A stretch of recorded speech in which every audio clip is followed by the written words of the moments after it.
Write the equation of the line in point-slope form. A line passes through the point 4, 3 and decreases by 2 units in y for every increase of 1 unit in x. All right, we need to extrapolate from this statement a point and a slope. Let's start with the slope, or m value. The key part here is it decreases by 2 units in y for every increase of 1 unit in x.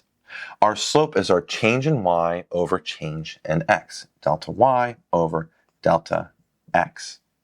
It tells us we're decreasing by 2 units in y, so that's that change, -2, for every change of 1 unit in x. Right?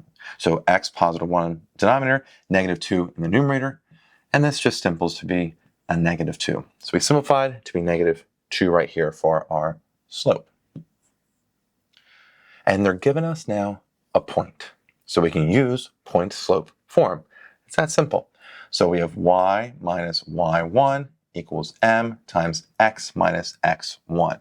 That's our point-slope form. And we just fill in the rest. Y minus y1, 3, equals m, -2, times x minus x1, x-coordinate there, 4. So now from this verbal expression, we got our equation, y minus 3 equals -2 times x minus 4.